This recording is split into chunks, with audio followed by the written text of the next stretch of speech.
Good morning student, I am Dimple Pareek, Royal International School से।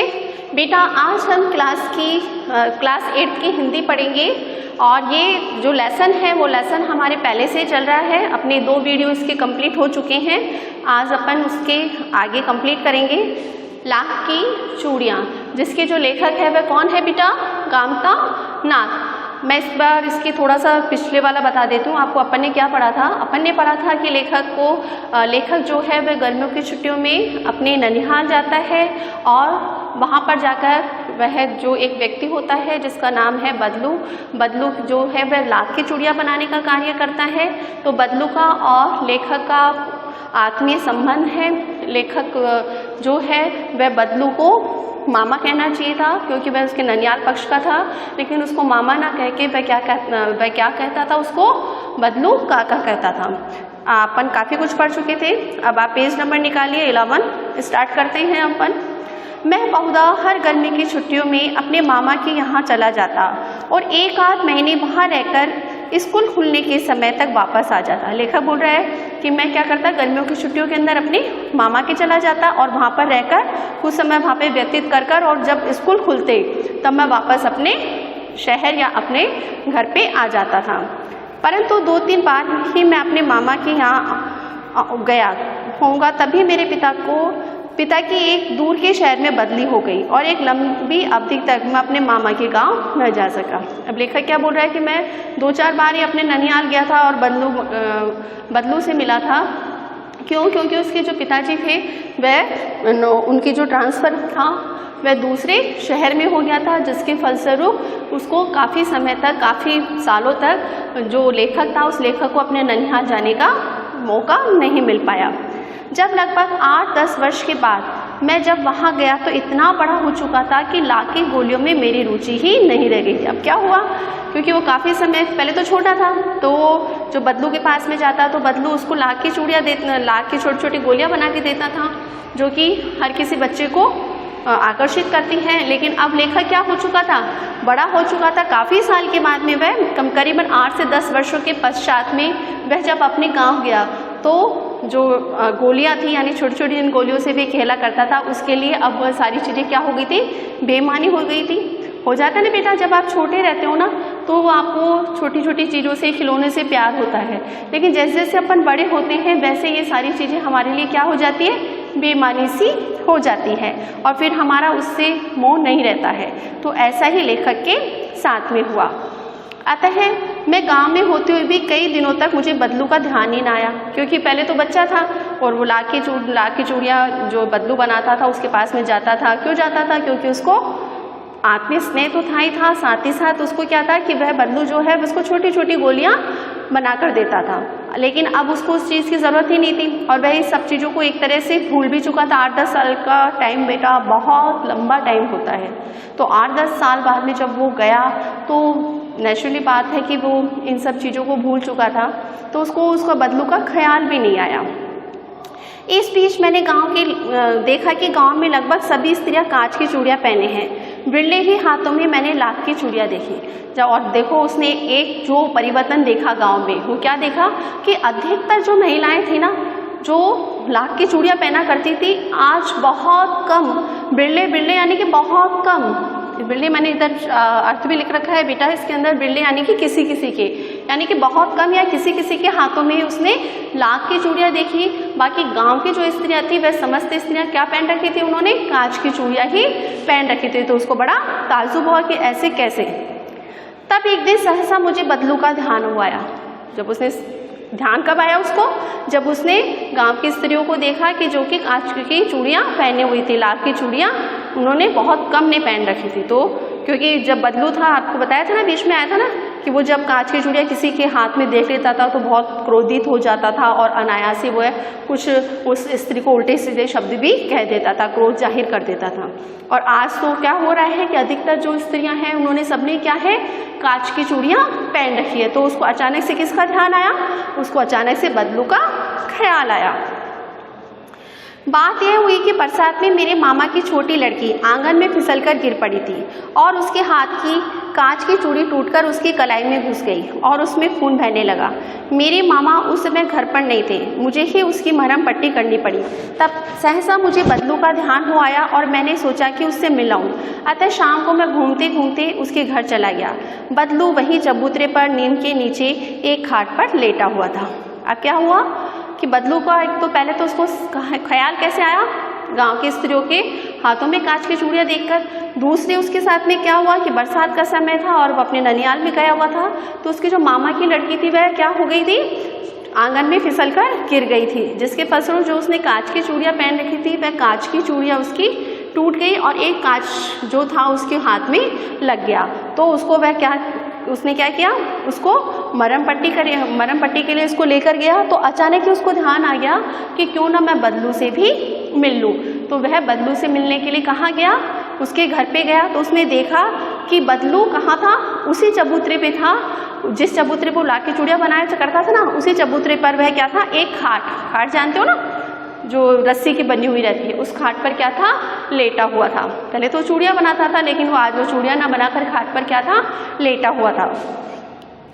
अब लेखक जाके उसको बोलता है, नमस्ते बदलू काका। मैंने कहा, नमस्ते भैया। उसने मेरी नमस्ते का उत्तर दिया और उठकर खाट पर बैठ गया। उसने प्रणाम किया, नमस्ते किया। हम कभी भी किसी के पास में, बड़ों के पास में जाते हैं, किसी के घर पे जाते हैं तो हम उसका मान सम्मान करते हैं ना, आदर सत्कार करते हैं। तो उसने आदर सत्कार करते हुए उसको ने क्या कहा कि नमस्ते। तो उसने, बदलू ने भी उसको जवाब दिया, नमस्ते बेटा, और खाट से उठकर बैठ गया। परंतु उसने मुझे पहचाना नहीं। कैसे पहचानता, 8-10 साल बाद में लेखक वहाँ गया था। तो नेचुरल बात है, जिस समय 8-10 साल का समय बहुत लंबा साल होता है, तो लेखक के अंदर बहुत अधिक चेंजेस आ गए, शारीरिक रूप से भी बहुत ज़्यादा चेंज हो गए। तो वह उसको, बच्चे को, उस लेखक को पहचान नहीं पाया और मेरी तरफ बहुत देर तक निहारता रहा यानी कि देखता रहा। और मैं जनार्दन काका आपके पास से गोलियां बनवा कर ले जाता था। मैंने अपना परिचय दिया। लेखक ने अपना परिचय दिया कि मैं कौन हूँ, जनार्दन हूँ, जो कि बाल्यावस्था में आपके पास में आया करता था। बदलू फिर चुप हो रहा, मानो वह अपने स्मृति पटल पर अतीत के चित्र उतार रहा हो, और एकदम बोल पड़ा, आओ आओ लल्ला बैठो, बहुत दिन हो गए गांव आए। अब उसने क्या किया, जब उसने, लेखक ने अपना परिचय दिया तो भी वह उसको पूर्ण रूप से पहचान नहीं पाया, लेकिन पहचानने के बाद में जैसे उसने अपने दिमाग पर जोर दिया, स्मृति पटल यानी कि अपनी पुरानी यादों पे जब उसने जोर दिया, तो अतीत के चित्र का अभिप्राय यहाँ पे क्या है, पुरानी बातें या अतीत में जो पुरानी चीज़ें जो उसके साथ में घटित हो चुकी है, वह सारी चीज़ें उसको याद आने लगी। और अचानक से उसने क्या किया, बदलू ने लेखक को पहचान लिया और कहा कि लल्ला, क्योंकि वो बाल्यावस्था में बदलू उसको किस नाम से बुलाता था, लल्ला कहता था ना, तो उसने फौरन से लेखक को क्या कहा, आओ लल्ला, आज अब तो तुम बहुत दिन बाद में गाँव में आए हो। हाँ, इधर आना नहीं हो सका काका, मैंने चारपाई पे बैठते हुए उत्तर दिया। फिर कुछ देर शांति रही। कहाँ तो वो लेखक जाता था, जब शैतानियाँ करता था, उससे बदलू से इतना बोलता था, लेकिन आज उनके बीच में क्या हो गई थी, एक दूरी आ चुकी थी और वह बिल्कुल शांत वातावरण वहाँ पर था। कुछ देर फिर शांति रही। मैंने इधर उधर दृष्टि दौड़ाई, न तो मुझे मछिया ही नजर आई और न भट्टी। मछिया जिस पर बैठकर वो लाख की चूड़ियाँ बनाया करता था ना, छोटी सी पट्टा जैसे को मैंने बोला था जो, और लेकिन यहाँ पे मछिया का अभिप्राय मैंने बताया भी था कि वो रस्सी से बनी हुई रहती है छोटा सा, तो ना तो उसको वो दिखाई दी और ना उसको क्या दिखाई दी, भट्टी यानी कि जिस पर वो लाख की चूड़ियाँ बनाया करता था। नहीं लल्ला, आजकल काम नहीं करते काका। उसने लेखक ने क्या पूछा कि काका आजकल तो आप काम करना आपने बंद कर दिया, क्या आजकल लाख की चूड़ियाँ आप नहीं बनाते हो? तो उसने क्या जवाब दिया, नहीं लल्ला, काम तो कई साल से बंद है। मेरी बनाई हुई चूड़ियाँ कोई पूछे तो ना, गांव में कांच का प्रचार हो गया है। वह कुछ देर चुप रहा, फिर बोला, मशीनी युग आ गया है ना लल्ला, आजकल सब काम मशीन से होता है, खेत भी मशीन से ही जोते जाते हैं, और फिर जो सुंदरता कांच की चूड़ियों में होती है लाख में कहाँ संभव है। लेकिन कांच बड़ा खतरनाक होता है, बड़ी जल्दी टूट जाता है। मैंने कहा, अब क्या हुआ? उसे क्या जवाब दिया? जब लेखक ने पूछा कि भाई आप अब काम करना आपने बंद कर दिया, तो उन्होंने क्या बोला, बंधु ने क्या कहा कि हाँ बेटा, क्यों बंद कर दिया था उसने? क्योंकि गांव के अंदर अब क्या हो गया था, लाख की चूड़ियाँ कोई भी पहनना पसंद नहीं करता था। समस्त जो व्यक्ति थे, वहाँ की जो स्त्रियाँ थी, वह कांच की चूड़ियाँ पहनना पसंद करती थी, क्योंकि कांच की चूड़ियाँ दिखने में बड़ी ही आकर्षण और मनमोहक होती है, लेकिन लाख के अंदर वो सुंदरता नहीं होती है।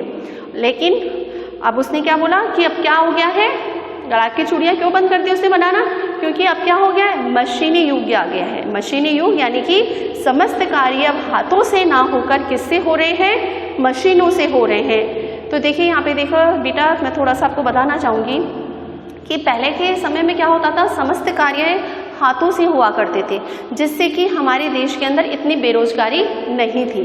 तो यहाँ पर जो है ना, इस लेसन का जो लेखक का उद्देश्य वह उन्हीं चीज़ों के बारे में बता रहा है, वो हमें उसी की तरफ हमारा ध्यान आकर्षित कर रहा है कि पहले के समय में समस्त कार्य हाथों से होने के कारण से इतनी बेरोजगारी हमारे देश में नहीं थी। लेकिन अब क्या हो गया है, हमारे देश में मशीनी युग आ गया है, समस्त कार्य हम मशीन के द्वारा करते हैं। जो कार्य एक व्यक्ति 10 दिन में करता था, वही कार्य मशीन 1 घंटे में उस कार्य को कंप्लीट कर देती है। तो प्रॉफिट है ना लोगों को, तो जो बड़े बड़े बिजनेसमैन हैं, जिन बड़े बड़े संस्थाओं के जो मैनेजर वगैरह, उनको तो प्रॉफिट है ना, तो वो क्यों करेंगे। जहाँ 10 मजदूर जिस कार्य को करते थे, वो मशीन अगर 1 दिन में उस कार्य को कंप्लीट कर रही है, तो मशीन नहीं खरीद लेंगे। 10 जो मजदूर हैं उनको क्या करेंगे, हटा देंगे। तो जब वो मजदूर हट गए तो क्या हो गई, बेरोजगारी बढ़ी ना। तो इसी तरह से यहाँ पर भी क्या हुआ कि वहाँ पर भी गाँव में भी क्या हो गया, मशीनी युग स्टार्ट हो गया और अब समस्त कार्य मशीनों से होने लगे। जो खेती पहले बैलों के द्वारा की जाती थी, आज वही खेती किससे की जा रही है, मशीन से की जा रही है। तो लेखक बोल रहा है कि, फिर लेखक ने क्या जवाब दिया कि जो सुंदरता, जो आकर्षण लाख की चूड़ियों में है, वो कांच में नहीं है। और दूसरी बात, कांच जो होता है फिर खतरनाक भी होता है, टूट जाए, किसी के लग जाए, किसी के हाथ में लग जाए, या किसी भी जगह अनायास से उसका क्रोच भी लग जाए, तो उसका बहुत खामिजामा भुगतना पड़ सकता है। आगे देखो, नाजुक तो फिर होता ही है लल्ला, कहते कहते उसे खांसी आ गई और वह बहुत देर तक खांसता रहा। कि भाई खतरनाक तो होता ही है और नाजुक भी होता है। कांच फौरन से टूट जाता है, लाख की चूड़ी एक नहीं टूटती है, लेकिन कांच की चूड़ी फौरन से जरा सा हल्का सा टच हुआ और टूट जाती है। तो बोलती नाजुक तो होती है, और ये करता करता वह खांसने लगा, क्योंकि बुजुर्ग हो चुका था, बेरोजगार हो चुका था, उम्र काफ़ी हो चुकी थी, तो उसकी बीमारियाँ भी लग चुकी थी। मुझे लगा उसे दमा है। दमा एक बीमारी का नाम है, जो कि सांस की बीमारी यानी कि सांस लेने में जिसको तकलीफ होती है ना, वह बीमारी कहलाई जाती है दमे की बीमारी। तो लेखक को लगा शायद उसको क्या है, दमा है। अवस्था के साथ साथ उसका शरीर डल चुका था, उसके हाथों और पसीने माथे पर नस से उभर आई थी। जैसे जैसे बेटी हमारी एज होती है, वैसे वैसे क्या होता है, हमारा शरीर भी हमारा साथ देना बंद कर देता है। और ऐसा ही उसके बदलू के साथ में हुआ कि क्या हो रहा था, उसके हाथ और माथे पर नसें उभर आई थी, यानी कि वह बुजुर्ग हो चुका था। जाने कैसे उसने मेरी शंका भाप ली और बोला, दमा नहीं है मुझे, फसली की खांसी है, यहाँ महीने 2 महीने में आ रही है, 10-15 दिनों में ठीक हो जाएगी। उसने क्या कहा, अब उसने लेखक जो था ना, जब उसने देखा कि भाई इसको दमा है, तो वह उसको उसकी बात को पहचान गया, उसके चेहरे को देखो, उसको एहसास हो गया कि ये मेरे को क्या समझ रहा है कि मेरे दमे की बीमारी। तो उसने कहा मेरे दमे की बीमारी नहीं है, मेरे तो क्या है, वैसे ही नॉर्मली क्या है, खांसी है। और कौन सी खांसी है ये, जो कौन सी खांसी बताई उसने बेटा, उसको फसली वाली खांसी बताई, जो कि जिसका इलाज संभव है।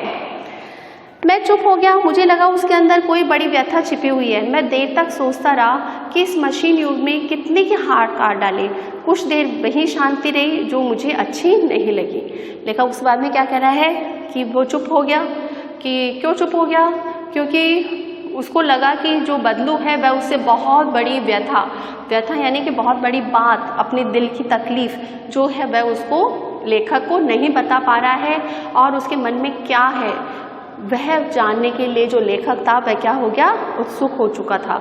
और उसने कहा कि जो मशीनी युग है, इस मशीनी युग ने कईयों के हाथ काट डाले अर्थात कितने लोगों को उसने बेरोजगार कर दिया। मुहावरा है बेटा ये, हाथ काट देना, बेरोजगार हो जाना, या फिर बेरोजगार हो जाना या बेरोजगार बना देना। ओके बेटा। बदलू बोला, सही कहते हो लल्ला, कांच जल्दी टूटता है। परंतु लेखक से बात करते हुए बदलू को खांसी आने लगी और देर तक वह खांसता रहा। लेखक को लगा कि उसे दमे की बीमारी हो गई थी, उसका शरीर भी उम्र के साथ कमज़ोर हो चुका था। बल्लू न जाने कैसे लेखक के मन की शंका को भाग गया था। ये सारी चीज़ अपन ने पढ़ ली। आगे देखते हैं। आम की फसल अब कैसी है काका? कुछ देर पश्चात मैंने बात का विषय बदलते हुए पूछा। अच्छी है लल्ला, बहुत अच्छी है, उसने लहलकर उत्तर दिया और अंदर अपनी बेटी को आवाज़ दी। अरे रज्जो, लल्ला के लिए आम तो ले आओ। और फिर वह मेरी और मुखातिब होकर बोला, माफ़ करना लल्ला, तुम्हें आम खिलाना भूल गया था। बाल्यावस्था में जाता था ना बेटा वो, और बदलू के पास में जाके बदलू उसको क्या देता था? आम देता था और गोलियाँ देता था। तो उसने क्या बोला? अब वो लेखक ने उससे, अब वो चुप्पी जो शांति छा रही थी, उस शांति को तोड़ते हुए उसने क्या पूछा लेखक ने कि बाबा आम की फसल कैसी है काका? अब आम की फसल कैसी है? तो उसको फ़ौरन से ख्याल आ गया कि जो लेखक जब छोटा था, जो मेरे पास में आता था और मैं उसको आम खिलाया करता था। तो उसने फ़ौरन से अपनी बेटी को आवाज़ दी कि रज्जो, लल्ला के लिए क्या लेकर आओ? आम लेकर आओ। और उसकी बेटी उसके लिए आम लेकर आई। और उसने क्या कहा कि लल्ला मेरे को माफ़ कर दो, मैं तुम्हें आम खिलाना भूल गया। तो उसने कहा, लेखक ने कहा कि काका मैंने इस बार बहुत आम खाए हैं, अब ना खा सकूँगा, लेकिन बदलू उसे बिना आम खिलाए न जाने देने वाला था। उसने क्या कहा लेखक ने कि मैंने इस बार बहुत आम खा लिए काका, मेरी इच्छा नहीं है। लेकिन बदलू ने कहा, नहीं, मैं आम खाए बिना तुम्हें जाने नहीं दूंगा। बड़े प्यार और स्नेह से उसने लेखक को आम खिलाए। लेखक को याद आया कि बदलू काका मेरे लिए मलाई बचा कर रखता था। लेखक को बदलू की गाय याद आ गई। फ़ौरन से उसको क्या याद आ गई? एक चीज़ और थी ना, अपन एक जगह और देखा था कि उसको क्या पसंद थी? मलाई पसंद थी ना, क्योंकि उसकी गाय थी और वो बदलू क्या करता था? मलाई बचा के और उसके अब लेखक के लिए रखता था। तो उसको फ़ौरन से जो लेखक को याद आ गया कि बदलू जो है वह मेरे लिए क्या रखता था? मलाई बचा के रखता था। तो फ़ौरन से उसको याद आ गई कि बदलू की गाय दिखाई नहीं दे रही, गाय कहाँ है? तो उसने क्या पूछा? गाय तो अच्छी है ना काका? मैंने पूछा, गाय कहाँ है लल्ला? 2 साल हुए बेच दी, कहाँ से खिलाता? तो उसने क्या बोला कि गाय को मैंने क्या कर दिया? सेल आउट कर दिया, अर्थात मैंने उसको बेच दिया कि भाई मेरे खाने के लिए कुछ नहीं है, फसल ढंग की नहीं हो रही है, बेरोजगारी बढ़ रही है, तो क्या है, मैंने गाय को क्या कर दिया? बेच दिया। भाई मेरे लिए खाने को नहीं है तो मैं उसको क्या खिलाता? इतने में रज्जो उसकी बेटी अंदर से एक डलिया में ढेर सारे आम ले आई। यह तो बहुत है काका, इतने कहाँ खा पाऊँगा? मैंने कहा। वाह वाह, वह हंस पड़ा। शहरी ठहरे ना, मैं तो तुम्हारी उम्र का था तो इससे चोगने आम एक वक्त में खा जाता था। यानी कि मैं क्या करता था? अब वो लेखक को बदलू क्या बोल रहा है कि जब उसने इतने सारे आम देखे तो उसने क्या कहा? अरे काका इतने सारे आम तो मैं खा ही नहीं सकता। तो बदलू ने क्या कहा? हाँ बेटा, शहरी रहे ना भाई, गांव के लोग, कहने का अभिप्राय यहाँ पे क्या है कि गांव के लोग ज़्यादा खाते हैं और शहरी लोग क्या है, कम खाते हैं। तो उन्होंने कहा कि शहरी ठहरे ना तुम, कि भाई मैं तो तुम्हारी उम्र का था तब मैं क्या करता था? एक वक्त में, यानी कि एक समय में इससे 4 गुना आम खा जाता था, और तुम इतने से आम के लिए डर रहे हो, इतने से आम के लिए वो ऐसा बोल रहे हो। आप लोगों की बात और है, मैंने उत्तर दिया। भाई आप लोगों की बात और है, उस समय की बात और है कि आप लोग खा लेते थे, लेकिन आज के समय में ये सब चीज़ें संभव नहीं है। अच्छा बेटा, लल्ला को 4-5 आम छाट कर दो, सिंदूरी वाले देना। देखो लल्ला कैसे हैं, इस साल यह पेड़ तैयार हुआ है। उसने कहा कि भाई अपनी बेटी को कहा कि इसको सुंदर सुंदर अच्छे अच्छे जो सिंदूरी कलर के आम हैं, जो मीठे होते हैं, कि इनको छाट कर इसको लल्ला को दे दो। रज्जू ने 4-5 आम अंजुली में लेकर मेरी ओर बढ़ा दिए। अंजुली किसे कहते हैं बेटा? जो कपड़े जैसे अपन ये बनाते हैं ना, इस तरह से, तो इस तरह से अंजुली, यानी कि अंजुली कहलाई जाती है। यानी कि उसके हाथ में जो उसने साड़ी पहन रखी थी या जो भी उसके पास में ओढ़नी थी, उसने अंजुली बनाकर और मेरी तरफ वो आम बढ़ा दिए। आम लेने के लिए मैंने हाथ बढ़ाया तो मेरी निगाह एक क्षण के लिए उसके हाथों पर ठिठक गई। गोरी गोरी कलाइनों में लाख की चूड़ियाँ बहुत ही फब रही थी। अब उसके जो सबने तो, गांव की स्त्रियों ने तो क्या पहन रखी थी? कांच की चूड़ियाँ पहन रखी थी, लेकिन रज्जू ने क्या पहन रखी थी? लाख की चूड़ियाँ पहन रखी थी, और वह उसके हाथ में बहुत ही सुंदर लग रही थी। बंधु ने मेरी दृष्टि देख ली और बोल पड़ा, यही आखिरी जोड़ा बनाया था जमींदार साहब की बेटी के ब्याह पर। 10 आने मुझे पैसे देकर मुझसे लेना चाहता था, मैंने जोड़ा नहीं दिया, कहा शहर से ही ले आओ। अब वो चूड़ियाँ देखकर, लाख की चूड़ियाँ बोलता था ना कि जब लाख की चूड़ियाँ जब शादी ब्याह होते थे तो किस तरह से वो डिमांड किया करता था। तो यह जो चूड़ा था जो उसकी बेटी ने पहन रखा था, वह चूड़ा उसने किसके लिए बनाया था? जमींदार की बेटी के लिए बनाया था। और जमींदार की बेटी के लिए बनाया, देने के लिए जब वो गया तो जमींदार ने उससे मोल भाव किया, और वह मोल भाव जो जमींदार है पूरे पैसे उसको नहीं दे पाया, यानी कि उसके लिए 10 आने देने के लिए भी वो आनाकानी करने लगा। तो उसने क्या किया? वह चूड़ा जमींदार की बेटी को नहीं दिया और क्या कहा कि भाई आप ये चूड़ा किससे मंगवा लो? शहर से ही मंगवा लो। और वह जो चूड़ा था वह शहर से लेके आ गया और कुछ भी किया उसने, लेकिन बदलू ने वह चूड़ा नहीं दिया और वह चूड़ा अपनी बेटी को दे दिया और उस बेटी ने उस चूड़े को पहन रखा था। मैंने आम ले लिए और खाकर थोड़ी देर पश्चात चला गया। मुझे प्रसन्नता कि बदलू ने हार नहीं मानी। उसका व्यक्तित्व कांच की चूड़ियों जैसा ना था जो कि आसानी से ढल जाए या आसानी से टूट जाए। अब देखिए बदलू जो था ना, बदलू ने देखो अपने लास्ट में अपन ने देखा कि उसने अपने स्वाभिमान रखते हुए उसने क्या है कि जमींदार की बेटी को वह चूड़ा नहीं दिया, जमींदार को वह चूड़ा उसने नहीं बेचा। क्यों नहीं बेचा? क्योंकि वो उसकी बहुत कम कीमत आंक रहा था। तो उसने अपना स्वाभिमान रखते हुए इस चूड़े को नहीं देना ज़्यादा मुनासिब समझा और बदलू ने इतनी एज होने के बाद में भी उसने हार नहीं मानी और वही कार्य वह करता रहा, चाहे उसको उससे फ़ायदा हुआ चाहे नुकसान हुआ, लेकिन वह उसने हार नहीं मानी और कभी भी उसने कांच की चूड़ियों को अपने नहीं आने दिया। अर्थात कांच की चूड़ियाँ जो थी, जो कि सब लेना चाहते थे, उसने कभी भी उसका साथ नहीं दिया। ओके बच्चे, कंप्लीट हो चुका है अपने लेसन। अब आपको बेटा क्या करना है? इस लेसन की क्वेश्चन आंसर करने हैं। होमवर्क के अंदर बेटा क्या करना है आपको? इसकी क्वेश्चन आंसर करने हैं। क्वेश्चन आंसर बेटा आपके जो आपके पास में बुक है उस बुक के अंदर सारे क्वेश्चन के आंसर भी आपको दे रखे हैं। आपकी बुक खरीद होगी ना बेटा? जिसने नहीं खरीदी है वो स्कूल से आके बेटा बुक ले जाना, आपकी सारी बुक्स स्कूल में आ चुकी हैं। तो ये वाली बुक हैं, इस वाली बुक में बेटा आपके क्वेश्चन आंसर भी पूरे दे रखे हैं, आंसर भी पूरे कंप्लीट आपके इसमें दे रखे हैं। और इसके अलावा अगर आपको फिर भी किसी भी क्वेश्चंस में कोई भी प्रॉब्लम आती है तो बेटा आप मेरे से स्कूल में आके मिल सकते हैं। साथ ही साथ बेटा एक बात और कहना चाहूँगी मैं आपको यहाँ पे, आपको बेटा क्या करना है, आपका जब ये वर्क 2 लेसन कंप्लीट हो गए हैं, ग्रामर में भी काफ़ी कुछ कंप्लीट हो चुका है, तो आप स्कूल में आके और अपनी नोटबुक मेरे से चेक करवा सकते हैं। आप अपने पेरेंट्स के साथ में वो नोटबुक भेज दीजिए, जिससे कि मैं उसको चेक करके और फिर दूसरे दिन आपके पेरेंट्स जो है वह नोटबुक आके ले जाएंगे। तो जिसने वर्क कंप्लीट कर लिया है वो अपनी नोटबुक स्कूल में दे दें। ओके बेटा, कल फिर मिलते हैं। Good day, goodbye, take care.